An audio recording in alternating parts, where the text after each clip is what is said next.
বাংলাদেশে এবং বাংলাদেশের বাইরে পৃথিবীর বিভিন্ন প্রান্তে যে যেখান থেকে চ্যানেল আই দেখছেন আপনাদের সকলকে সাদর আমন্ত্রণ তৃতীয় মাত্রা দেখবার জন্য। 12ই ফেব্রুয়ারি জাতীয় সংসদ নির্বাচন, একই দিনে গণভোট এবং সেই নির্বাচনকে ঘিরে একদিকে উৎসাহ উদ্দীপনা, অন্যদিকে অনিশ্চয়তা, আশঙ্কা এবং আতঙ্ক। এর মধ্যেই দেশে ফিরে এসেছেন 17 বছর পর নির্বাসনে থাকা বাংলাদেশ জাতীয়তাবাদী দল বিএনপির ভারপ্রাপ্ত চেয়ারম্যান তারেক রহমান। এবং গত বৃহস্পতিবার বড়দিনের দিনে তিনি ঢাকায় এসেছেন, বাংলাদেশের মাটি স্পর্শ করেছেন, সপরিবারে এসেছেন এবং এক রাজসিক প্রত্যাবর্তন বলা যেতে পারে। যে জনসমাগম তাকে অভ্যর্থনা জানিয়েছে লক্ষ কোটি জনগণ, নিঃসন্দেহে অভূতপূর্ব দৃশ্য। সংক্ষিপ্ত বক্তৃতা করেছেন এবং হসপিটালে দীর্ঘদিন অসুস্থ থাকা মাকে দেখতে যাবার আগে তিনি সমাবেশস্থলে জনতার উদ্দেশ্যে বক্তৃতা করেছেন এবং তিনি একথাও বলেছেন যে মা যাদের জন্য জীবন উৎসর্গ করেছেন আমি তাদের কাছে প্রথম আসলাম। জাতীয় ঐক্যের কথা বলেছেন তিনি, ধর্ম, বর্ণ, গোত্র, পাহাড়, সমতল মানুষের মধ্যে ঐক্যের কথা বলেছেন, নিরাপদ বাংলাদেশের কথা বলেছেন এবং একই সঙ্গে গণতান্ত্রিক বাংলাদেশের কথাও বলেছেন। সেই সঙ্গে একাধিকবার তিনি মুক্তিযুদ্ধের কথা, 71-এর কথা উচ্চারণ করেছেন। তারপরেও অতীত, বর্তমান, ভবিষ্যৎ নিয়ে নানা রকমের আলোচনা, নানা রকমের প্রশ্ন আছে। বাংলাদেশের বর্তমান পরিস্থিতি নিয়ে অনেকের মধ্যে উদ্বেগ আছে এবং উদ্বেগ দেশের ভেতরে যতটা, দেশের বাইরেও তার চাইতে কম নয়। আমরা নানা রকমের রাজনৈতিক, অর্থনৈতিক, কূটনৈতিক সংকট দেখতে পাচ্ছি, সামাজিক সংকট। এই সংকট থেকে উত্তরণের উপায় কী? এটি বড় রাজনৈতিক দলের প্রধান নেতার এই স্বদেশ প্রত্যাবর্তন। তিনি দলকে দীর্ঘদিন দেশের বাইরে থেকে পরিচালনা করেছেন, কিন্তু তার এই যে শারীরিক উপস্থিতি, সেটা এখানকার পরিস্থিতি স্থিতিশীল করতে কতটা সহায়তা করবে, তার সামনে কী কী চ্যালেঞ্জ, তার জন্য পরামর্শ কী এবং তার যদি কোনো দুর্বলতা, ব্যত্যয়, বিচ্যুতি থেকে থাকে সেগুলো নিয়েও আলোচনা করবার জন্যে আমার সঙ্গে আজকে স্টুডিওতে রয়েছেন, আমার বায়ে বসা আছেন বাংলাদেশ জাতীয়তাবাদী দল বিএনপির চেয়ারপারসনের উপদেষ্টা এবং ঢাকা সিটি কর্পোরেশনের সাবেক ডেপুটি মেয়র আব্দুল সালাম, একজন মুক্তিযোদ্ধা। আমার ডানের রয়েছেন মাহবুব কামাল, বাংলাদেশের একজন সিনিয়র সাংবাদিক এবং বাংলা দৈনিক যুগান্তরের সহকারী সম্পাদক, লেখক, কলামিস্ট। স্বাগত আপনাদের জন্য কি তৃতীয় মাত্রায়। আমি মিস্টার আব্দুল সালাম আপনার কাছ থেকেই শুনতে চাই যে তারেক রহমানের এই প্রত্যাবর্তন, দীর্ঘদিন ধরে তিনি আপনাদের দলের নেতৃত্ব দিচ্ছেন। এর আগে যখন সরকারে বিএনপি ছিল তখনও ইনফরমালি ভূমিকা রাখবার চেষ্টা করেছেন। তার এই প্রত্যাবর্তন আজকের যে রাজনৈতিক সংকটের মধ্যে বাংলাদেশ আছে, অনেকেই মনে করছেন যে বাংলাদেশ আসলে তার লক্ষ্য থেকেও গত 13-14 মাসে এক স্বৈরশাসককে বিদায় করে যে স্বপ্ন নিয়ে মানুষ এগুচ্ছিল, সেখান থেকে আসলে লক্ষ্যটা অন্যদিকে ঘুরিয়ে দেওয়া হয়েছে এবং সেই সংকটের কারণেই বাংলাদেশ এখন নানা রকমের অস্থিরতার মধ্যে আছে। তো আমার যেটা প্রশ্ন যে মিস্টার তারেক রহমান কতটা এই অস্থিরতা নিরসন করতে পারবেন, কতটা বাংলাদেশের মানুষকে স্বস্তি দিতে পারবেন, একটা ভালো নির্বাচনকে নিশ্চিত করতে পারবেন এবং জনগণ যদি তাকে রাষ্ট্র ক্ষমতায় পাঠায় রাষ্ট্র পরিচালনা করবার জন্য, তিনি যেটা বলেছেন I have a plan, we have a plan, সেই প্ল্যান তিনি কি এখনও পরিষ্কার করেননি। ভাষা আমরা বিভিন্ন সময় বিভিন্ন আপনাদের 31 দফা বা অন্যান্য দফার মধ্যে, অন্যান্য কার্যক্রমের মধ্যে দিয়ে, ওনার বক্তৃতার মধ্যে দিয়ে শুনেছি, সেটা তিনি কীভাবে বাস্তবায়ন করবেন। মিস্টার আব্দুল সালাম। আপনাকে ধন্যবাদ এবং আমার সাথে বন্ধু বিজ্ঞ আলোচক তাকে ধন্যবাদ জানাই। যারা আজকের অনুষ্ঠান দেখছেন, শুনছেন, তাদেরকে ধন্যবাদ। শোন, আজকে তো একটা আশা জাগা নেওয়া মতো অবস্থা আজকে হয়েছে যে সারা দেশের মানুষ, শুধু বিএনপি না, আজকে রাজনীতি বা রাজনীতির বাইরেও যে সমস্ত জনগণ আছে, সবার একটা উৎসাহ, উদ্দীপনা ছিল যে তারেক রহমান আসবে বা আসছে, কবে আসবে। এবং আজকে ফাইনালি যখন আসছে, তখন এটা তো স্বাভাবিকভাবে অনেকের জন্য একটা আস্থার জায়গা যে রাজনীতিতে এখন যে অবস্থাটা চলতেছে, এটা তো একটা ইন্টারিয়াম পিরিয়ড। সত্যিকার অর্থে যে আজকে বর্তমান ইন্টারিয়াম যে গভর্নমেন্ট প্লাস রাজনীতিতে কিছু কিছু দলের বিভিন্ন কর্মসূচির কারণে জনগণের মধ্যে একটা ভয়, ভীতি, একটা অনাস্থা মনের জায়গার সৃষ্টি হয়েছিল এবং সেখানে সবাই আশা করতেছিল যে বিএনপি একটি বড় দল এবং সেই বড় দলের নেতা হলো তারেক রহমান। কাজেই তার উপরে অনেক কিছু নির্ভর করে। তা এতদিন ছিল যে তিনি কেন আসতেছে না বা কবে আসবে। আজকে যখন আসছে তার আসার মধ্যে দিয়ে তো স্বাভাবিকভাবে একটা আস্থার জায়গার সৃষ্টি হয়েছে। এবং আপনারা দেখেছেন যে তিনি যে অল্প বক্তব্য দিয়েছেন, কিন্তু যতটুকু দিয়েছেন, আমি যতটুকু ক্রস পিপুলের সাথে ইতিমধ্যেই কথা হয়েছিল, সবাই সেটাকে পজিটিভলি নিয়েছে, যে তার একটা ভালো তিনি বলেছেন এবং পজিটিভ তিনি বলেছেন। এবং এটা সত্যি কথা যে তিনি তার বাবা শহীদ রাষ্ট্রপতি জিয়াউর রহমান, যিনি একসময় এই দেশের ক্রাইসিস মোমেন্টে রাষ্ট্র ক্ষমতায় তিনি আসছিলেন বা জনগণ তাকে নিয়ে আসছিল, নিয়ে আসার পরে এইরকমই একটা ক্রাইসিস মোমেন্টে কিন্তু দেশটা ছিল, যখন দেশ অর্থনীতির অবস্থা খুবই খারাপ, সামাজিক, রাজনৈতিক, সাংস্কৃতিক, আন্তর্জাতিক সব দিক দিয়ে বাংলাদেশে একেবারে খুবই খারাপ অবস্থায় ছিল। সেই অবস্থায় জিয়াউর রহমান ক্ষমতায় আসার পরে তিনি কয়েক মাসের মধ্যেই সেগুলোকে পরিবর্তন আনতে সক্ষম হয়েছিলেন।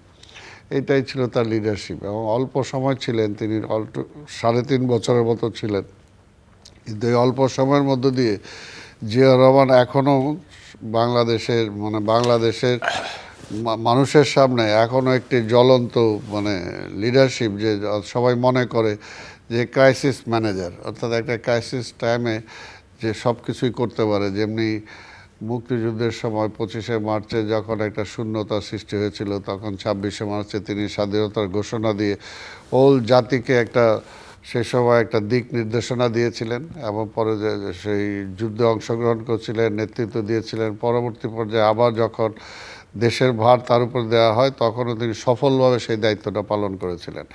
এবং সেই পালনের মধ্য দিয়ে বাংলাদেশের একটা আইডেন্টিটি তিনি দিয়েছিলেন, যে বাংলাদেশি হিসেবে, যেটা আগে বাঙালি, আমরা বাঙালি, পশ্চিমবাংলার বাঙালি, এই যে একটা দ্বন্দ্ব ছিল। এবং আওয়ামী লীগ যেহেতু বাঙালি জাতীয়তাবাদের কথা বলতো, এটা নিয়ে একটা মিশ্রণ অবস্থা ছিল। তো সেইখান থেকে তিনি একটা ক্লিয়ার আইডেন্টিটি দিয়েছেন সারা পৃথিবীতে বাংলাদেশের মানুষকে, যে আমরা সবাই বাংলাদেশি, যে ধর্মেরই হই না কেন, যে ভাষার আমরা হই না কেন। তো সেইটাই আজকে সেরকমই আপনারা শুনেছেন যে আজকে তারেক রহমান সাহেবও বলছে আই হ্যাভ এ ড্রিম, অর্থাৎ তার একটা পরিকল্পনা, যেটা আমরা তার সাথে কাজ করি, আমরা ইতিমধ্যে দেখেছি যে উনি আসলেও তার মধ্যে একটা বিশাল একটা পরিকল্পনা তার মধ্যে আছে, যে আজকে অর্থনীতির পরিবর্তনটা কীভাবে আনা যাবে, কৃষকদের পরিবর্তনটা কীভাবে আনা যাবে, শ্রমিকদের পরিবর্তনটা কীভাবে আনা যাবে, এমনকি ঢাকা শহরের যে যানজট, এই সমস্যারই বা কীভাবে সমাধান করা যাবে। অর্থাৎ টোটাল একটা পরিকল্পনা তার মাথায় আছে।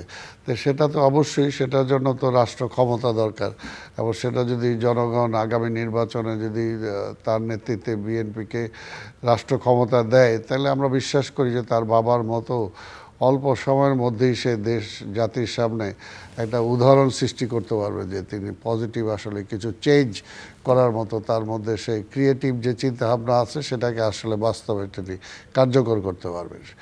জি, আমি শুনবো আপনার কথা আরও। মিস্টার মাহবুব কামাল,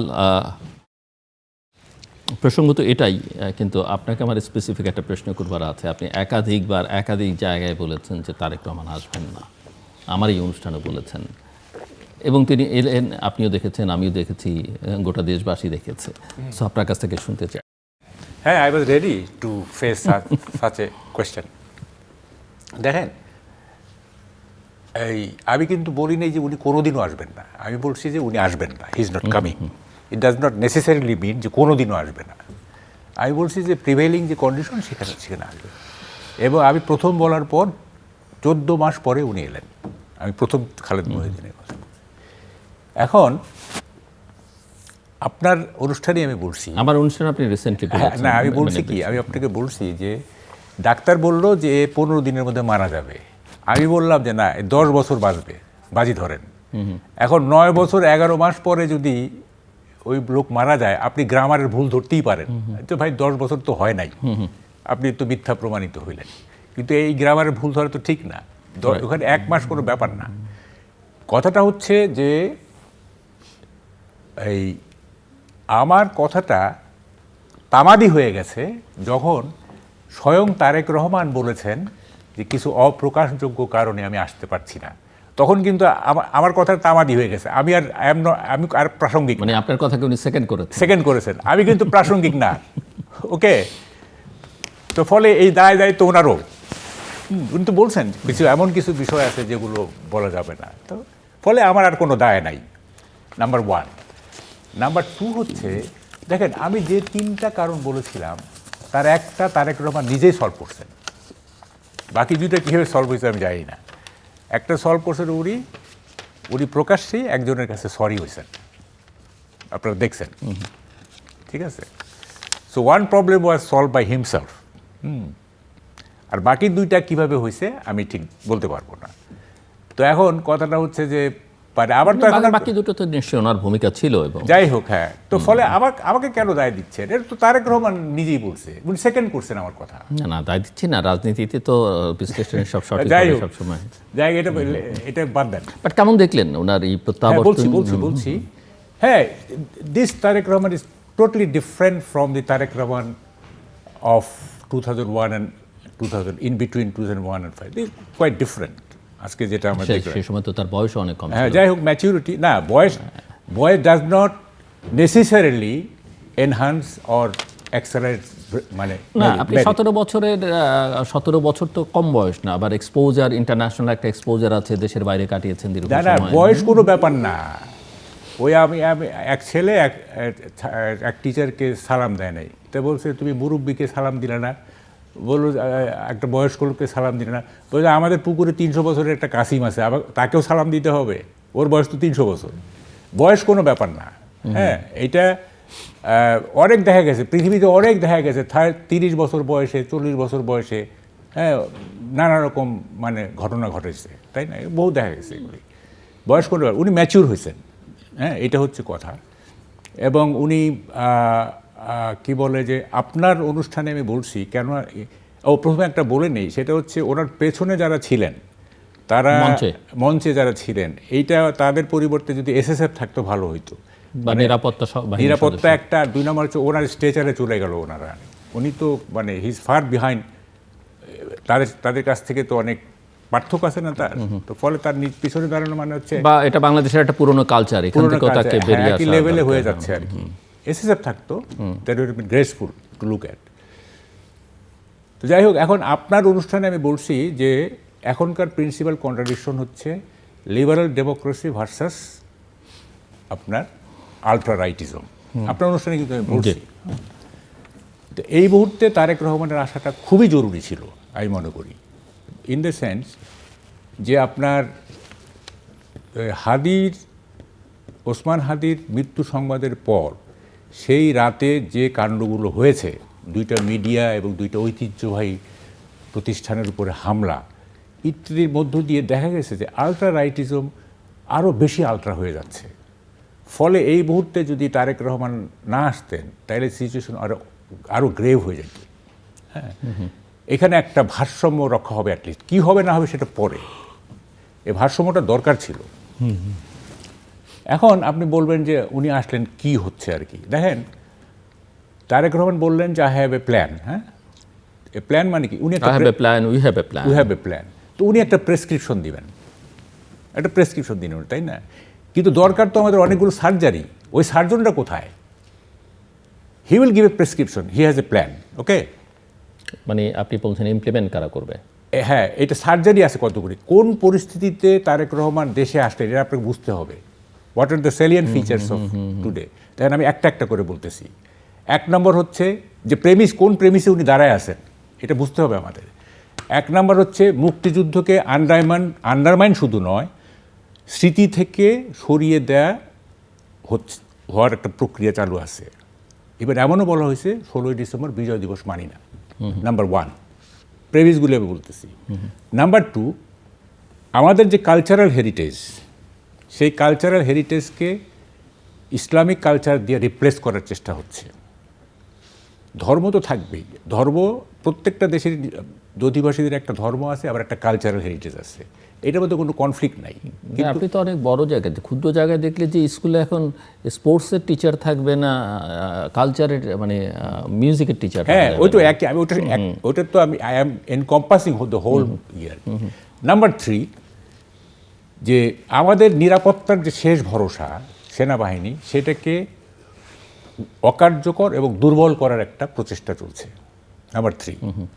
নাম্বার 4, অ্যান্টি ইন্ডিয়ান সেন্টিমেন্টকে ক্যাশ করে ভারতের সঙ্গে একটা এমন নাজুক পরিস্থিতি, নাজুক সম্পর্ক করা হচ্ছে যেইটা একটা যুদ্ধাবস্থা তৈরি করছে।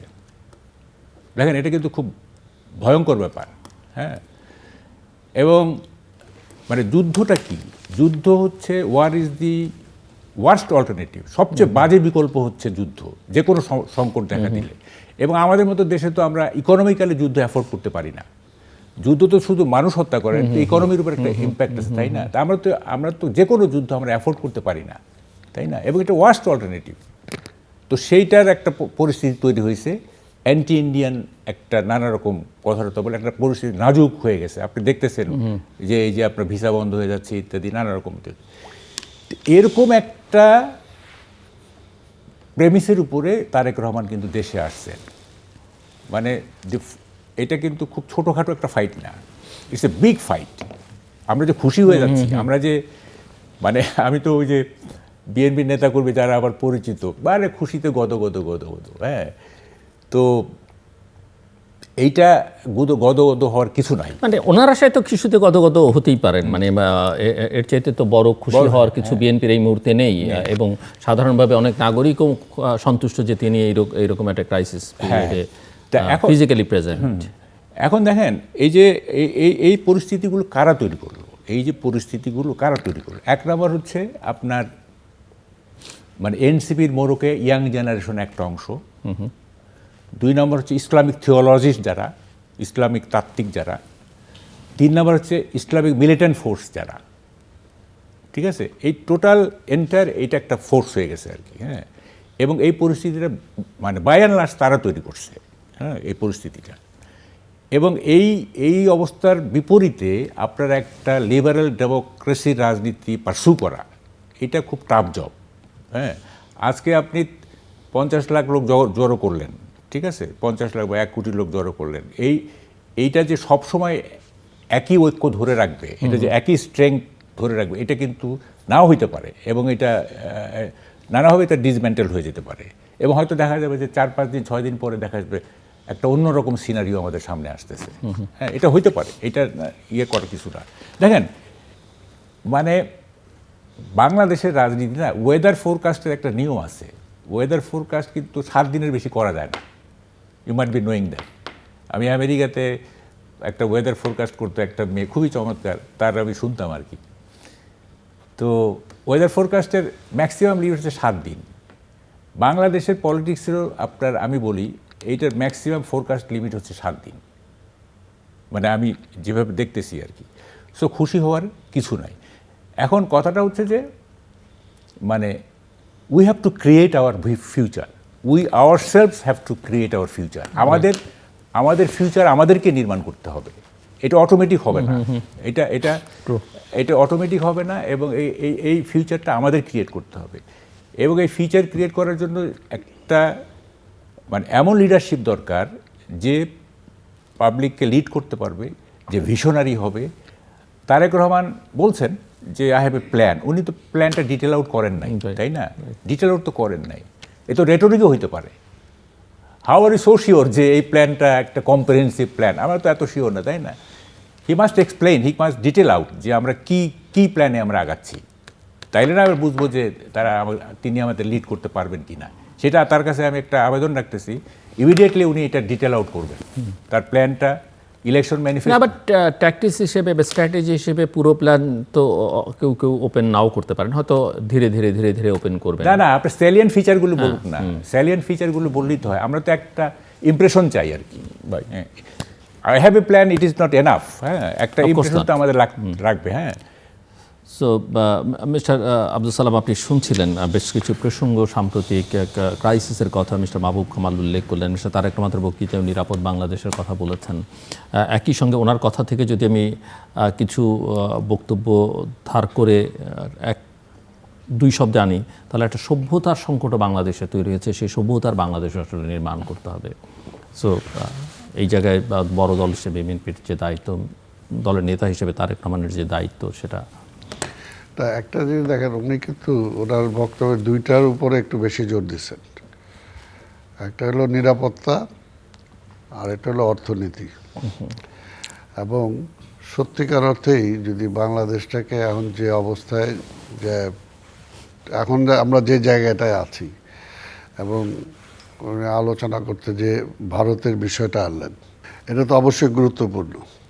তো এই বিষয়গুলোকে যদি আমি সলভ করতে পারি, তাহলে তো আমি দেশটাকে সামনের দিকে এগিয়ে নিয়ে যেতে পারবো।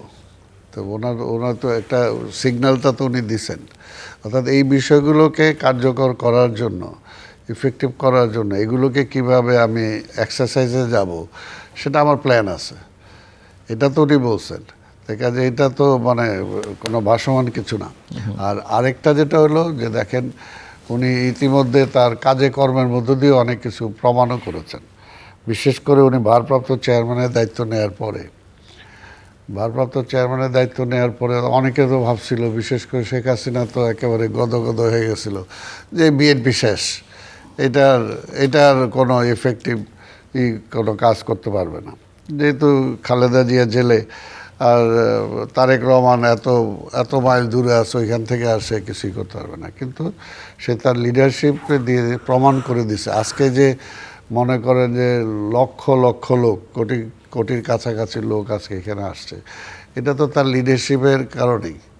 যদি দলটাকে সে এই পর্যায়ে মানে ধরে না রাখতে পারতো, বা এই পর্যায়ে এটাকে স্প্রেড আউট করতে না পারতো, তাহলে তো আজকে এইটা আসতো না। কাজে এইটাও তার একটা ক্রেডিট।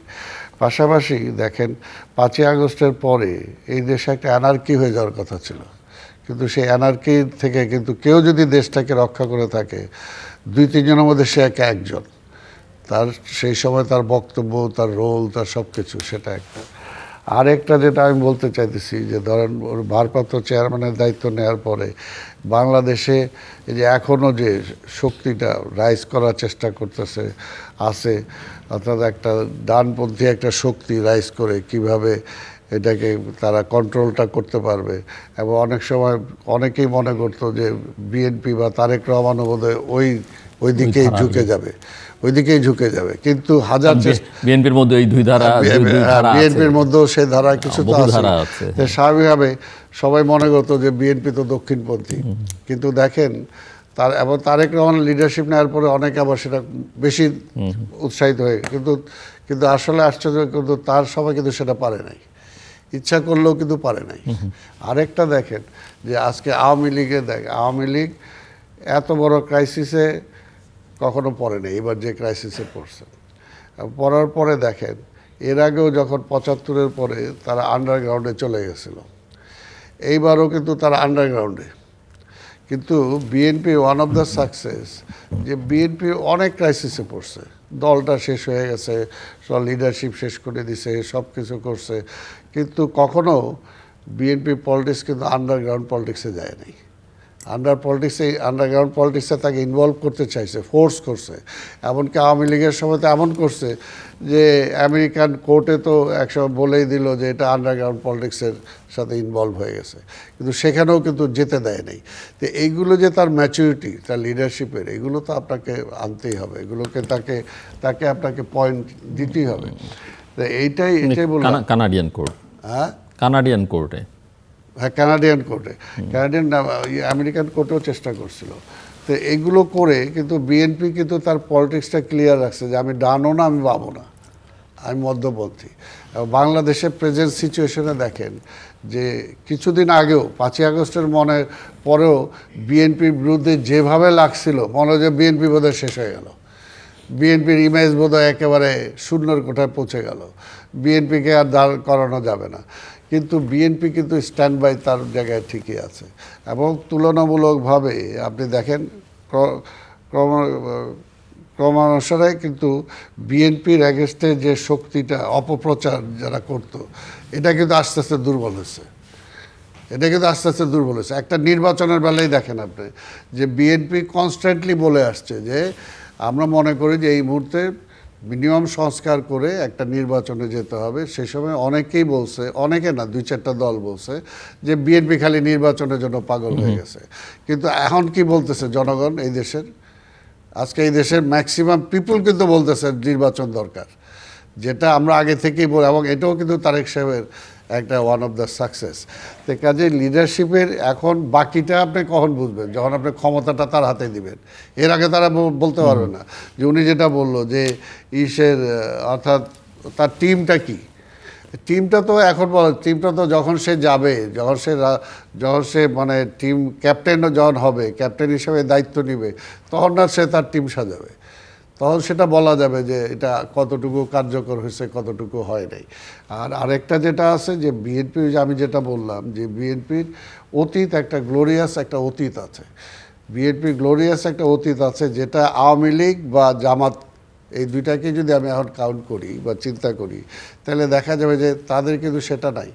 একটা মানুষকে, আমি জিল্লুর রহমানকে কীভাবে মানে ডিফাইন করব, কীভাবে বিশ্বাস করবো যে তার এই যে চলতি পথে সে তার ধারাবাহিকতাটা সে কীভাবে আসছে, এটা দিয়েই তো আমি জাজ করব, তাই না?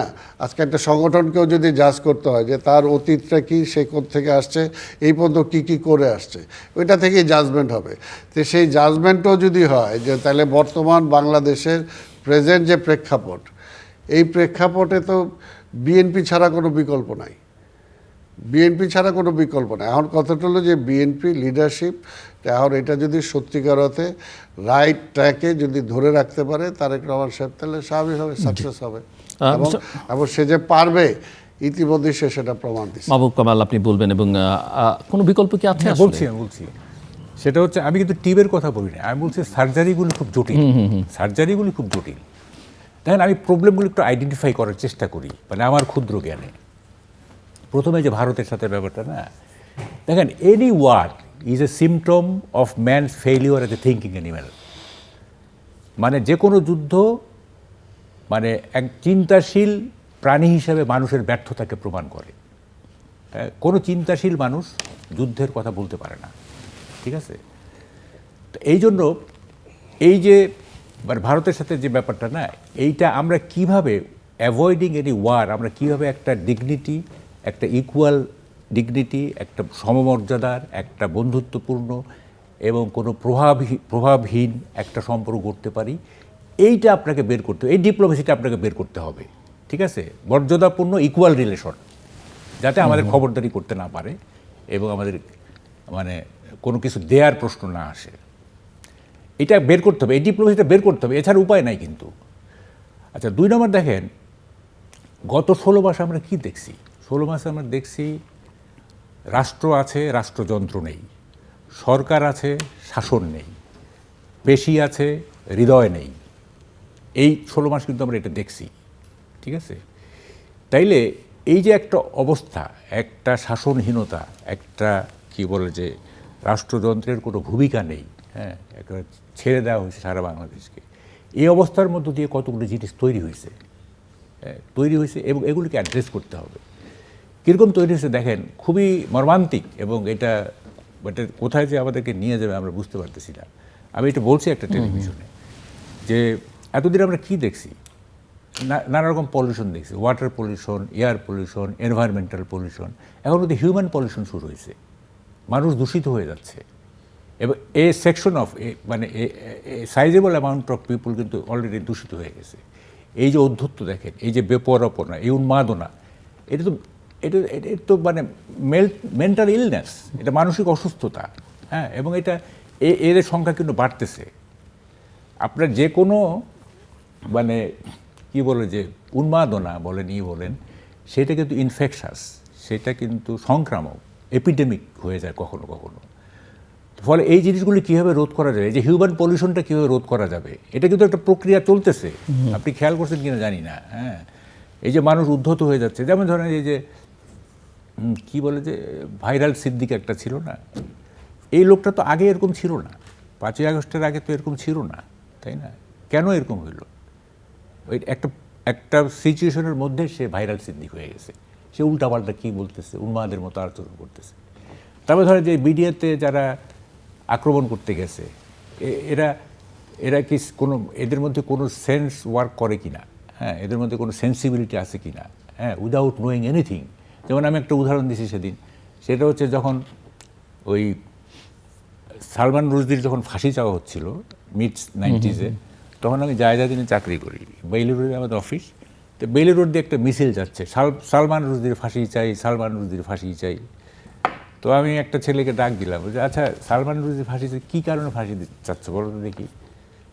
যে এই মহানবীর বিরুদ্ধে ইয়ে করছে, আল্লাহর বিরুদ্ধে ইয়ে করছে। তারপরে কীভাবে করছে আমি তো জানি না বিষয়টা, বুঝাও তো দেখি আমাকে। কয় না মহানবীর বিরুদ্ধে, মানে সে। তাই বললাম যে তুমি কি স্যাটানিক ভার্সেসের নাম শুনছো? বলছে এটা কি? হ্যাঁ, তাই বলছে মহানবী বলো আল্লাহর বিরুদ্ধে যে বলছে এটা তো এই বইয়ের মধ্যে লেখা আছে, তো তুমি তো এই বইটাই পড়ো নাই, বা এইসব বই সম্পর্কে তুমি জানোই না। পঙ্গপালের মতো ছুটছে উইদাউট নোয়িং এনিথিং। একটা বুঝে শুনে হয় সেটা, যে ঠিক আছে প্রথম আলো এই কারণে এইটাকে রাখা যাবে না, তাইলে একটা হইতে পারে যে আচ্ছা ঠিক আছে। হ্যাঁ, তার ইয়েটা কি বলে স্টেপটা অ্যাগ্রেসিভ হয়েছে, but he has A logic, যে সে এইটা বলতে চায় যে এই প্রথম আলো ডেইলি স্টার এই জিনিসটা করতেছে, সে কিছুই জানে না। হ্যাঁ, তাকে বলা হয়েছে হ্যাঁ এটা কিভাবে ইন্ডিয়ার পারপাস সার্ভ করতেছে, বা এটা কিভাবে মানে গণবিরোধী কীভাবে কি, সে কিছুই জানে না। তাকে নেতা বলছে বা এই বলছে, সে চলে যাচ্ছে। তো এই যে মানুষের চরিত্রে মানুষ এই যে দূষণটা, এইটা তারেক রহমান কীভাবে রোধ করবে? এটা তো দুই এক দিনের ব্যাপার না। না, আমি জাস্ট আপনাকে যে কারণে ওই যে মিস্টার আব্দুল সালামের কথা সূত্রে ধরে প্রেসিডেন্ট অল্টারনেটিভ, মানে আপনি প্রশ্ন করছেন হয়তো যৌক্তিক প্রশ্ন যে তারেক রহমান এটা কীভাবে করবে। আর কেউ কি আছে যে এই দায়িত্বটা এখন নিতে পারে, বা ওই শক্তিটা কারো আছে বাংলাদেশের রাজনীতিতে? না, আমি কোনো মানে তারেক রহমান পারলে ভালো, তারই পারা সম্ভব, নাকি তারই পারা সম্ভব, আর কোনো অল্টারনেটিভ আছে কিনা? যদি তার পারা সম্ভব হয় তাহলে তাকে এক ধরনের, যদি তিনি চান, তার যদি সেই লক্ষণটা দেখা যায়, তাহলে তাকে এক ধরনের সমর্থন দিতে হবে এই কাজে, যারা আপনার যে আকাঙ্ক্ষা। আমি বলছি না, তারেক রহমানের সুবিধাটা হচ্ছে কি, তার পেছনে হিউজ নাম্বার অফ পাবলিক আছে, অর্গানাইজেশন একটা ইন্সপিরেশন একটা। এবং যখন আপনি মানুষের হয় কি, মানুষের সাইকোলজিটা এরকম, আপনি যে টানেলে সামান্য আলো দেখেন, তখন আপনি কিন্তু আরও আলো চাইবেন। এটা কিন্তু যখন উনি দেখতেছেন মানুষ আমাকে এত ভালোবাসতেছে, তখন তার ভেতর থেকে একটা আকাঙ্ক্ষা জন্মাবে যে আমাকে জানতে হবে, আমাকে বুঝতে হবে। হ্যাঁ, আমাকে রাষ্ট্র কীভাবে চলে, তা না হলে এই লোকগুলিকে আমি স্যাটিসফাই করবো কীভাবে, আমাকে আশা করতেছে, একটা আকাঙ্ক্ষা জন্মাবে। So he has every chance to develop himself, মানে গ্র্যাজুয়ালি। হ্যাঁ, এটা আছে তার কাছে। সো তারেক রহমান মানে চেষ্টা করুক, আমরা তো আসি, মানে যদি এই সমস্ত জিনিস উনি ফাইট আউট করতে চায়, হ্যাঁ আসি আমরা। আর যদি দেখি যে দেখেন এখানে কিন্তু আরও ব্যাপার আছে, আপনার এই যে উনি চাইলেই তো হবে না, মানে বিরোধী শক্তি কীভাবে রিয়াক্ট করতেছে, বিরোধী শক্তি একটা আছে, বিগ সাইজের বিরোধী, সেটা তো করবেই, কারণ বিরোধী শক্তি না থাকলে তো আর এটা কারেকশন করার কিছু নাই, ওনার কোনো রোলও রাখার সুযোগ। সো এটা he has to fight in two ways. হ্যাঁ, একটা হচ্ছে যে আপনার তাকে ডেভেলপ করে নিজেকে, দলকে ঠিকমতো ইয়ে করা, আবার at the same time to fight out his opponent. Mister Abdul Salam, একটা যে আমি তো যে জিনিসটা বললাম যে আসলে দেখেন, যে উনি আরেকটা যেটা বললো যে ভারতের সাথে সমমর্যাদার ভিত্তিতে, এইটাও যদি আপনি উদাহরণ হিসেবে আনতে চান, তাহলে কিন্তু বিএনপিকেই আনতে হবে।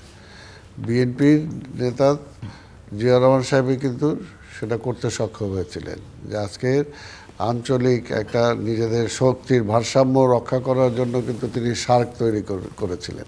আজকে সেটা নাই, আজকে অনেকটা এটা বিলুপ্তর পর্যায়ে চলে। এবং তার সময় তিনি ভারতে গেছেন, ভারতীয় প্রধানমন্ত্রী বাংলাদেশে এসছে, হ্যাঁ সেটা করছেন। পাশাপাশি যেমন মনে করেন আপনার সেই সময় আপনার ফারাক্কার পানির ব্যাপারে যখন ভারত তার সাথে দ্বিপাক্ষিক যখন হয় নাই, তখন তিনি জাতিসংঘে তুলে ধরছেন। অর্থাৎ জাতীয় স্বার্থে ছাড় না দেওয়া এবং কোনো বড় ভাই সুলভ আচরণের মধ্যে দিয়ে আমার স্বার্থের হানি না হওয়া, আচ্ছা এগুলো কিন্তু বিএনপি করে গেছে। তাই কাজে এই জন্যই বললাম যে বিএনপির একটা অতীত আছে, আর সেই জায়গায় স্বাভাবিকভাবেই তারেক রহমান সেটাকে ধারণ করে, এবং সেটাকে ধারণ করে বলেই আজকে স্বাভাবিকভাবে সেই সমস্যাগুলোর সমাধান, যেমন আপনি যে প্রশ্নটা তাকে করলেন যে আর কে পারবে, নাই তো কেউ। কাজেই পারার মতো বিএনপি আছে, তারেক রহমান আছে। এখন যদি কোথাও যদি এটার জন্য সহযোগিতার দরকার হয়, বা কোথাও যদি এটাকে কোনো ত্রুটি থাকে, তাহলে সেগুলোকে সংশোধন করে দিতে হবে, যাতে তারেক রহমানের লিডারশিপটা আরও ম্যাচিউরড হয়, আরও যাতে গণমুখী হয় সেটার জন্য চেষ্টা করতে হবে। তবে এটা তো ঠিক যে আপনি এখন বললাম আর তুড়ি মারে দিলাম, প্রবলেমটা তো সলভ হবে না। এটা তো আজকে দেখেন দেশে গণতন্ত্র নাই, এখন বলতে আসে নাই। আমরা বলতেছি নির্বাচনের কথা, নির্বাচন হলেই যে গণতন্ত্র এস্টাবলিশড হয়ে যাবে এমনও কোনো কথা নাই। নির্বাচনটা যদি আমরা বলি, যদি নির্বাচনটা হয় আর পরপর যদি 2-3টা নির্বাচন একই প্রসেসে হতে পারে এবং এর মধ্যে দিয়ে যদি দলগুলো গণতন্ত্রের প্রতি আরও সিনসিয়ার হয়, তাহলে অটোমেটিক্যালি এটা হবে।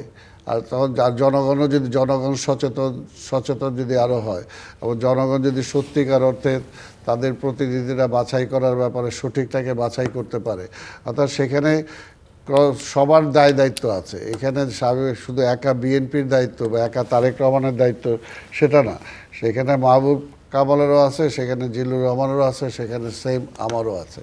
তো কাজে সেই দায়িত্বটা আমাদেরকে সবাইকেই সেই দায়িত্বটা পালন করতে হবে যদি আমরা দেখি। এই যে এখন যে প্রশ্নটা আছে যে বিএনপি কতটুকু পারবে কি পারবে না, আমি তো বললাম বিএনপি অলরেডি এই পরীক্ষায় পাশ করে আসছে আগে, আর অন্য কারোতে এই পরীক্ষায় যায়নি এখনও, ওই পরীক্ষায় ফেল করছে। বরঞ্চ আওয়ামী লীগ তো ফেলই করছে এবং আরেকটা জামাত আছে তারাও ফেল করছে। তারা তো দেশপ্রেমের মাপকাঠিতে এখন পর্যন্ত কোনো নাম্বারই পায় নাই, তাই না? তাদের অতীত দিয়ে তো তারা এখন পর্যন্ত সেটা কোনো পায় নাই। তাই কাজে এটার উপর নির্ভর করা কোনোভাবেই সেটাতে অন্তত আমরা বলবো না যে সেটা বুদ্ধিমানের পরিচয় হবে। তা আমরা এই জন্য বলবো যে আজকে এখন নির্বাচনটা সামনে, এই নির্বাচনটা আমরা আশা করি যে জনগণ অন্তত একটা সঠিক রায় দিবে এবং সঠিক রায়ের মধ্য দিয়ে যদি বিএনপি ক্ষমতায় আসে তাহলে বিএনপি অবশ্যই যে প্ল্যানটা আজকে বলতেছে তারেক রহমান, সেই প্ল্যানটা কার্যকর করার জন্য ইতিমধ্যে জানেন আপনাদের ক্রস পিপলের সাথেও তিনি কথা বলছেন, আপনাদের সাথেও কথা বলছেন, অনেক ব্যাপারে অনেক মত বিনিময় করছে এবং সেটা নিয়ে সে আলোচনাও করছে এবং ওইগুলোর মধ্যে দিয়ে কিন্তু অনেক কী সমস্যা আছে, এই সমস্যাগুলো কীভাবে সমাধান করা যাবে সেটার জন্য পরামর্শ চেয়েছেন। আবার উনি নিজে কী চিন্তা করছেন সেগুলোও কিন্তু বলার জন্য চেষ্টা করছেন। তাই কাজে এই গুণাবলীগুলো তো তার মধ্যে আছে। কাজে এখন যেহেতু উনি দেশে আসছেন, আর এটাকে আরও ভালো করে এক্সারসাইজ করতে পারবেন তিনি, এটাই আমরা আশা করি। এই ধরনের পরিস্থিতিতে মানুষ একটু টিমটাও দেখতে চায়, দেশি বিদেশি ডেভেলপমেন্ট পার্টনাররা বা দেশের ভিতরে যারা সচেতন নাগরিক সমাজ, গণমাধ্যম, যে তিনি আসলে তার এই প্ল্যান বলেন যাই বলেন না কেন সেটা কাদের দিয়ে বাস্তবায়ন করবেন সেটা কিন্তু দৃশ্যমান নয়। এবং আমরা কখনোই বাংলাদেশে দেখি না যে যারা ক্ষমতার বাইরে থাকে তারা আসলে এই যে এতগুলো মন্ত্রণালয় আছে, কে কোন মন্ত্রণালয়ের কে কোন বিষয়ে এক্সপার্ট, কাকে দিয়ে কোন কাজটা করানো হবে সেটা কিন্তু স্পষ্ট না। এটা তো বললামই আমি, যখন তিনি দায়িত্বে আসবেন, ধরুন জিয়াউর রহমান সাহেব যখন দায়িত্ব পাওয়ার আগে তো আর বোঝা যায় না যে কাদেরকে দিয়ে। তিনি তো হঠাৎ করে এসেছেন। হ্যাঁ, হঠাৎ করে আসছেন। জিয়াউর রহমান আর তারেক রহমান তো একটা আলাদা। হ্যাঁ, এটা ঠিক। কাজে এটা স্বাভাবিকভাবে আজকে বাংলাদেশের অর্থনীতিকে যদি চেঞ্জ করতে হয়, তার অর্থমন্ত্রী করতে হলে তো সেই ধরনের চিন্তাভাবনার লোকজনকে দিয়েই করতে হবে। আজকে ইন্ডাস্ট্রিয়াল সেক্টরে যদি তাকে পরিবর্তন করতে হয় বা এটাকে গতি আনতে হয়, তাহলে এই লাইনে কারা কে থাকবে সেটা দেখলেও মানুষ বুঝতে পারে যে আসলে সে কতখানি সক্ষম ওই কাজটা করার জন্য। এটা ওয়েট করতে হবে, নির্বাচন পর্যন্ত আপনাকে ওয়েট করতে হবে। এবং নির্বাচনের পরে আশা করি উনি একটা সঠিক টিম নিয়েই, কারণ এটা তো স্বাভাবিক, উনি একা পরিকল্পনা আছে, ওনার পাশাপাশি ওটার সহযোগী যদি কাছাকাছি না হয় তাহলে তো সেটা হবে না, সেটা তো লাগবেই। মিস্টার মাহবুব কামাল, আমরা জাতীয় ঐক্য সমঝোতার কথা শুনছি, অনেক মহল থেকে এই কথা বলা হচ্ছে জাতীয় ঐক্য দরকার, জাতীয় সমঝোতা। কেউ তো সেই জুলাই অভ্যুত্থানের পরেও জাতীয় সরকারের কথা বলেছেন, নির্বাচনের আগেও জাতীয় সরকারের কথা বলছেন, বা বিএনপি যেমনটা বলেছে যে তারা বিজয়ী হলে আন্দোলনে যারা ছিল গণতান্ত্রিক শক্তি তাদের নিয়ে জাতীয় সরকার করবে। সো আমার বিবেচনায় যদি বাংলাদেশে প্রধান 4টে রাজনৈতিক দল বলি এখন পর্যন্ত, যেভাবেই এটা বললেও হয়তো কেউ সমালোচনা করতে পারেন, কিন্তু তাতে কিছু যায় আসে না। ভোটের বিচারে, তাদের রাজনৈতিক সক্ষমতার বিচারে বিএনপি নিঃসন্দেহে এই মুহূর্তে সবচেয়ে বড় দল। আওয়ামী লীগকে অস্বীকার করবার কোনো সুযোগ নেই। জামাত একটা ক্রিয়াশীল অ্যাক্টিভ পলিটিক্যাল পার্টি। জাতীয় পার্টি হিস্টোরিক্যালি দেখা যায় যে তাদের কিছু জায়গায় পকেট আছে, আঞ্চলিক পার্টি। এর বাইরে বাকিরা আসলে খুব একটা ম্যাটার করে না। হয়তো ইভেন যদি তারা 300 আসনে 300 প্রার্থীও দিতে পারে, হয়তো ওইটাই তাদের সম্ভব। এই চারটে শক্তিকে বাদ দিয়ে কি জাতীয় সরকার হতে পারে কিনা, জাতীয় ঐক্য একটা হয়তো হতে পারে, বা এই যে আওয়ামী লীগ এবং বিশেষ করে জামাত এবং আওয়ামী লীগ এদেরকে বিএনপি কিভাবে ডিল করবে, হ্যান্ডেল করবে? এটা একটা মৌলিক প্রশ্ন। যদি এটা নির্বাচনের আগে তো আছেই, নির্বাচনের পরে এটা আরো বড় প্রশ্ন হয়ে দাঁড়াবে বিএনপির জন্য, বা বড় চ্যালেঞ্জ হয়ে দাঁড়াবে আমার কাছে মনে হয়। বলছি আমি প্রথমে একটু বলে নিই আগের সেটা হচ্ছে ওই যে ফরেন পলিসি না, জিয়াউর রহমানের, আমার বন্ধু সালাম যেটা বললো, উনি একটা জিনিস মিস করে গেছে, সেটা হচ্ছে জিয়াউর রহমানের যে সার্কের যে আইডিয়াটা, এটা কিন্তু চমৎকার ছিল। হ্যাঁ, এটা তো সার্ক তো তার ব্রেন চাইল্ড, এইটা বলা উচিত ছিল। হ্যাঁ, এটা তো বললামই। স্যার তার ব্রেন চাইল্ড, এবং সার্ককে করার জন্য যে ইন্ডিয়া বাধা হয়ে দাঁড়াতে পারে, আবার ইন্দিরা গান্ধীর সঙ্গে কথা বলে তার কনসেন্ট নিয়ে তাকে ম্যানেজ করে তারপরে করেছেন, দেখেন ইন্ডিয়াকে অনবোর্ড করেছেন। হ্যাঁ, এগুলি কতগুলি জিনিস না, এই যে মিসআন্ডারস্টুড হয় আমাদের দেশে। যেমন আমি বঙ্গবন্ধু সম্পর্কে একটু বলি, এই যে বলা হয় না যে সে প্রো ইন্ডিয়ান না, দেখেন আমি 3টা মেজর ঘটনা বলি। 3 মাসের মধ্যে সৈন্য পাঠায় না। ইন্দিরা গান্ধীর চক্ষু কি বলে যে চোখ রাঙানি উপেক্ষা করে ওয়াইসির মেম্বার হয় নাই, হয়েছে? ভুট্টোকে দাওয়াত করে আনে নাই, তাও ইজ প্রো ইন্ডিয়ান। ভুট্টোকে দাওয়াত করে আনছে এখানে, তাই না? এখন অনেকে বড় বড় পাকিস্তানি হয়ে গেছে। তো এটা তো বঙ্গবন্ধু বহুত আগে পাকিস্তানি হয়েছে, ভুট্টোকে দাওয়াত করে না। তো ফলে এই যে ট্যাগিং করা হয় না, এগুলি খুব বাজে বিষয় আর কি। পুরো কিছু বোঝে না, সুঝে না, ভেতরে যায় না। যাই হোক, তো এখন এই কি বলে যে এইটা সার্কটা হচ্ছে তার একটা বিরাট কৃতিত্ব আমি বলি। যাই হোক, এটা এখন তো সার্ক এক অকার্যকর হয়ে গেছে। না, আমি যেটা বলতে যাচ্ছি যেটা আমার প্রশ্ন ছিল আপনার প্রশ্নটা হচ্ছে ডেমোক্রেসির একটা খুব সুন্দর সংজ্ঞা আছে। ডেমোক্রেসির 2টা সংজ্ঞা আমার খুব ভালো লাগে। একটা হচ্ছে democracy is an art of living together, ঠিক আছে? আরেকটা হচ্ছে democracy is the rule of majority with the content of minority, ঠিক আছে? এখন যারা মাইনরিটি আছে, what ever the political belief is, weather আমি এটা লাইক করি ও ডিসলাইক করি, মাইনরিটিকে আপনাকে কন্টেন করতে হবে। এটা যে কোনো ফর্মে হোক আপনাকে কন্টেন করতে হবে। তা নাহলে তো মানে আপনি হোল জনমতকে তো আপনি করতেছেন না, অ্যাড্রেস করতেছেন না, তাদের মূল্যায়নও করতেছেন, তার রেসপেক্ট করতেছেন না। Even if he is a single majority, যেমন বঙ্গবন্ধুর ভাষণটা আছে, তারা যদি সংখ্যায় একজনও হয়, আপনার খেয়াল আছে 7ই মার্চের ভাষণ, তারা যদি সংখ্যায় একজনও হয় তাহলেও তাকে করা হবে, মানে ইশিয়া নিয়ে আসা হবে। তো যে কোনো মাইনরিটি, যেমন ধরেন যে আপনি আওয়ামী লীগের কথা বলতেছেন, আওয়ামী লীগের তো মানে এই মুহূর্তে যদি আপনি ছেড়েও দেন 20% ভোট তো আছে, 20% ভোট তো আছে, এটা তো আপনি অস্বীকার করতে পারবেন না। তো এদেরকে তো আপনাকে ইনক্লুড করতে হবে, তাই না? হ্যাঁ, ক্রিমিনাল যারা, দে শুড বি ট্রাইড, তাদের বিচার হবে, হবে, সব কিছু ঠিক আছে। বাট এই যে 20%-এর মধ্যে মানে ধরেন যে 0.01% হচ্ছে আপনার ক্রাইম করছে যারা, মানে কি বলে এটা, নানা রকম দুর্নীতি বলেন, বলে নানা রকম করছে না, তো তাদের বিচার হবে, তারা জেলে যাবে। কিন্তু বাকি যারা ইনোসেন্ট তাদেরকে তো আপনি ইনক্লুড করতে হবে। যদি না করেন, ডেমোক্রেসির ওই ফর্মুলা তো আপনি পড়েন না। If you don't contain them as a majority, তারা তো মাইনরিটি, তাই না? আমরা কেন যে বলি, কি বলে যে মাইনরিটি, হিন্দু মাইনরিটি, খ্রিস্টান মাইনরিটি, আমরা বলি না যে সব ধর্মের থাকবে।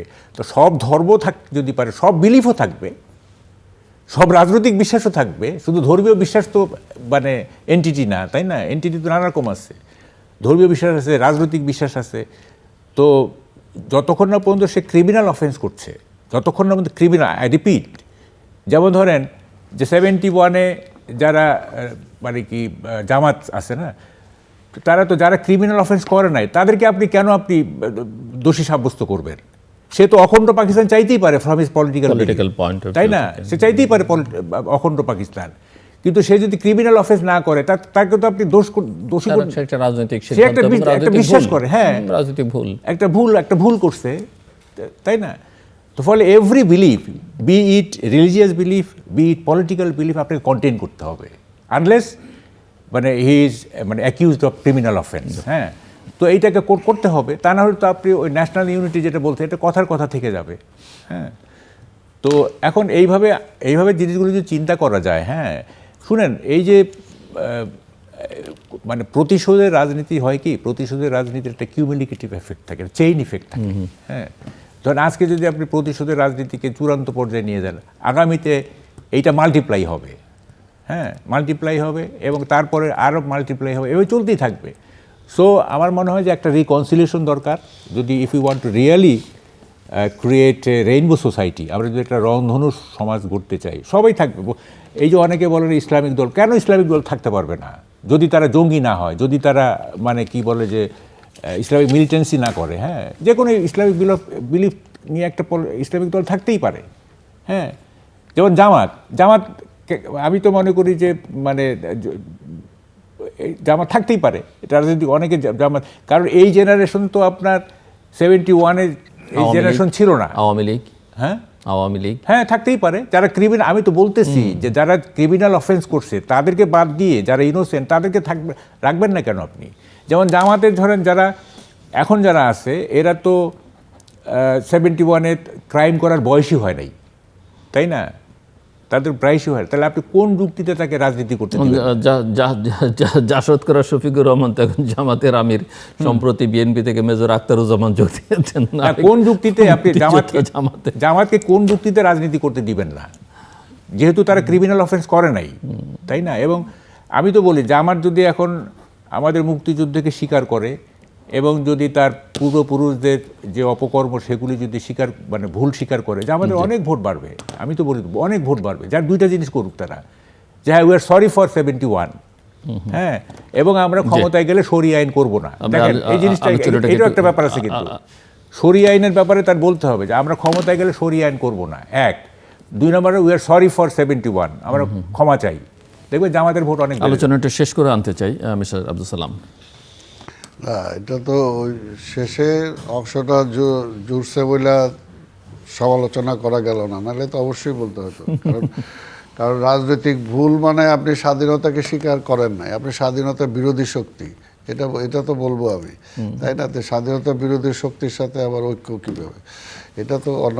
যদি আপনি স্বীকার করেন না, এই জন্য আপনি যদি স্বীকার করেন যে হ্যাঁ আমি ভুল করছিলাম, তাহলে সেটা হলো অন্য কথা। আর ভুলের মধ্যে কে কতটুকু পাপ করছে এইটা, যেমন আওয়ামী লীগের ব্যাপারে আপনি বললেন, আওয়ামী লীগের কোনো নেতা, এখনও তো অনেক নেতা বাইরে আছে বা দেশের বাইরেও আছে, তাকে ধরাও যাবে না। কেউ কি বলছে এই পর্যন্ত যে হ্যাঁ এই 5ই আগস্টের অন্য সব বাদই দিলাম, ইলিয়াস আলীও বাদ দিলাম, চৌধুরী আলমও বাদ দিলাম, যে 5ই আগস্টকে কেন্দ্র করে যে এতগুলো হত্যা হয়েছে এটা অন্যায় হয়েছে? কেউ কি বলছে এই পর্যন্ত? তো তারা বলতেছে না, আর আমি কেন তার হয়ে এটাকে অত বেশি করার, এটা তো কোনো মানে হয় না। তো এই জন্যই বলো। আর আরেকটা যে আলোচনাটা আপনি করতেছিলেন, এখানে একটা জিনিস দেখেন পরিষ্কার, যে জাতীয় ঐক্য আর জাতীয় সরকার কিন্তু এক না। জাতীয় ঐক্যটা অর্থাৎ একটা জাতি যদি চলতে হয়, ভারতে দেখেন তাদের মধ্যে কত রকম পাওয়ার টাসেল আছে, কিন্তু তারপরও ক্রাইসিসে কিন্তু সব এক হয়ে যায়। কিন্তু আমরা তো সেটাই নাই। অর্থাৎ আমরা যেমন মনে করেন টিপাই মুখ বাদ নিয়ে যখন একটা প্রবলেম হলো, তখন বেগম খালেদা জিয়ারে তার কয়দিন আগে ক্যান্টনমেন্ট বাড়ি থেকে বের করে দিয়েছে। ওই অবস্থাও বেগম খালেদা জিয়া বলল যে টিপাই মুখ বাদের এটা আমরা জাতীয় সমস্যা, এই ব্যাপারে এই সরকারকে আমি মানি বা না মানি, একের পরিষ্কার, এই সরকারকে মানি বা না মানি, এই সরকার যদি এই ব্যাপারে কোনো ভূমিকা নেয় আমি আছি। এইটাই হলো যে জাতীয়, অর্থাৎ একটা ন্যাশনাল ক্রাইসিসে আমার হোল জাতিটাকে ঐক্যবদ্ধ করা। কিন্তু সেই সময় কিন্তু আওয়ামী লীগ সেটাকে করলো না, ডাকলো না। ওই সময় ন্যাশনাল কনভেনশন ডাকার কথা বলা হয়েছিল।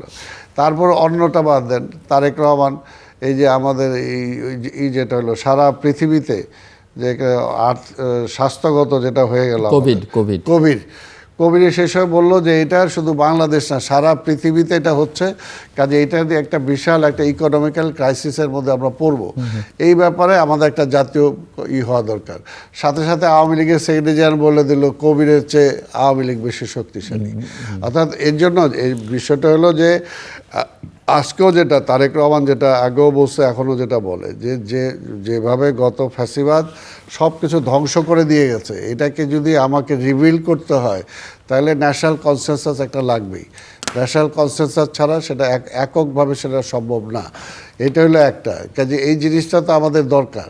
এটা যদি আমি দেশকে ভালোবাসি, দেশকে ভালো, এখন তারেক রহমান এখন ক্ষমতায় দিলাম, কিন্তু তারেক রহমান ক্ষমতায় আসছে বলেই এখন তারে সাকসেস হইতে দিব না, তারপরে লাগাই দিলাম উল্টা পাল্টা সব কিছু, তাহলে তো আর সেটা ওই জিনিসটাও তো দেখতে হবে যে তাহলে সেটাও তারা দেশের পক্ষে সে কাজ করতেছে না।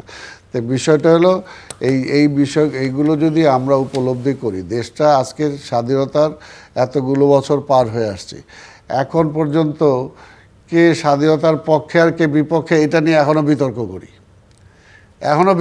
করি, তাই না? কে কে ঘোষণা দিছে, কে দেয় নাই, এটা নিয়ে এখনও বিতর্ক করি, এবং এটা নিয়ে বিতর্ক করে জাতিরে ভাগ করে ফেলি। তো এটা তো কোনোভাবেই কাম্য না। আমাদের এখন একটা ন্যাশনাল কনসেনসাসে আসতে হবে যে আমাদের বাংলাদেশটা আমাদের সবার, এখানে কার কতটুকু ভূমিকা আছে সেটা জনগণের চেয়ে বড় কেউ সাক্ষী তো আর নাই, কারণ জনগণের সবচেয়ে বড় সাক্ষী। এই জন্য পিপুলস কী বলে সেটার উপরে আমাকে ডিসাইড করা উচিত। আমি বলে দিলাম যে তুই রাজাকার, হয়ে গেল রাজাকার, আমি বলে দিলাম তুই মুক্তিযোদ্ধা।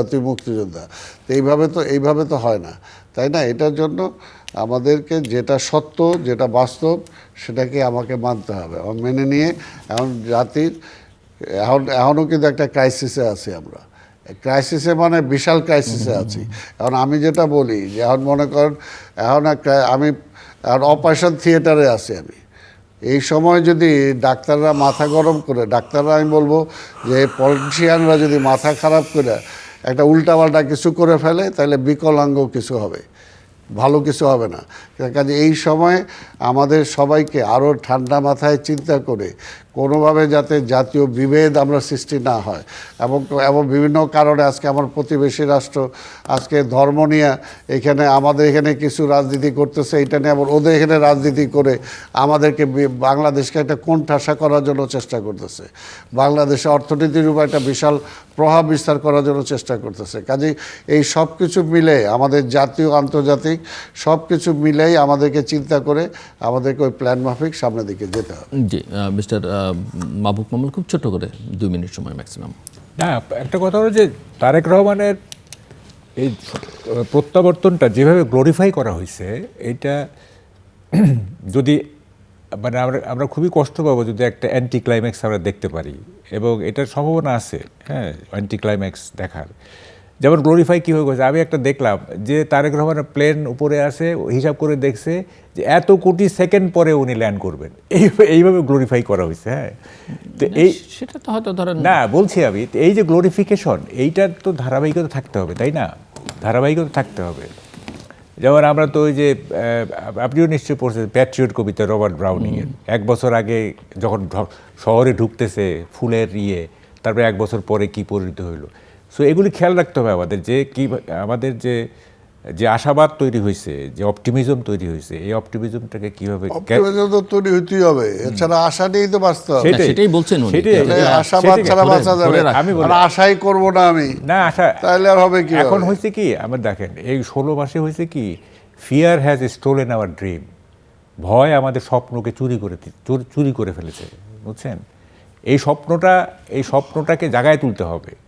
ভয় আমাদের স্বপ্ন চুরি করে নিয়ে গেছে, এই স্বপ্নটা জাগায় তুলতে হবে, এবং এইটা তারেক রহমানের উপরে it's a historical responsibility. Tarique Rahman বলছে স্বপ্ন দেখি না, আমি পরিকল্পনা করি। তা ওরা একটা কথা তো আমি খুবই নিছি, সেটা হচ্ছে যে কথা বলার স্বাধীনতা। এটা কিন্তু এটা আমার কাছে পরিকল্পনার পরি আকাশে না উঠলেই হয়, বাস্তবে মাটিতে কথা বলতে জন্য নন্দলালের মতো বসে থাকলে হবে না। কথা বলার যে স্বাধীনতার কথা উনি বলছেন, এইটা আমার কাছে হচ্ছে থ্রাস্ট পয়েন্ট, আমার কাছে যে অ্যাজ এ জার্নালিস্ট আর কি। এটা একটা, আর আবার সবচেয়ে যে একদম শেষ, সেটা হচ্ছে ক্রিমিনাল অফেন্স যদি কারো না থাকে, তাকে রাজনৈতিক প্রক্রিয়া অংশ নিতে দিতে হবে। এইটা আওয়ামী লীগ হোক, জামাত হোক, যেই হোক, হ্যাঁ, ক্রিমিনাল অফেন্স যে না করে, একটা পলিটিক্যাল বিলিফের কারণে আপনি তাকে মাইনাস করতে পারেন না, unless he is accused of criminal offence. এটা আমার শেষ কথা।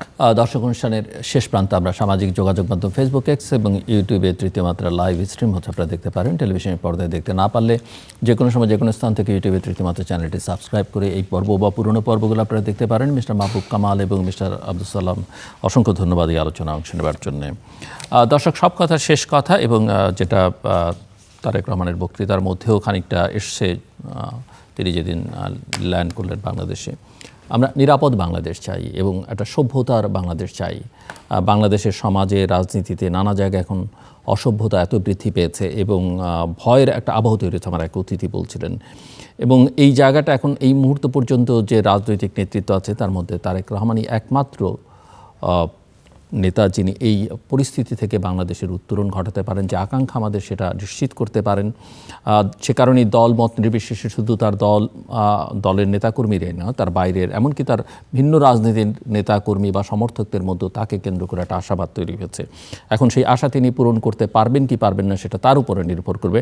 সবাই আমরা চাই যে সেটা তিনি করতে পারুন, এবং সেটা যদি তিনি করতে পারেন, সেই চেষ্টা দেখা যায়, তাহলে সবাই নিঃসন্দেহে দেশের স্বার্থে যারা দেশপ্রেমিক তাকে সমর্থন করবেন, সহায়তা দেবেন। তার দলে না যোগ দিয়েও, তার সমালোচনা করেও তাকে সহায়তা করবার সুযোগ থাকবে। আর যদি ব্যর্থ হন, সেই দায় একান্তই তার থাকবে।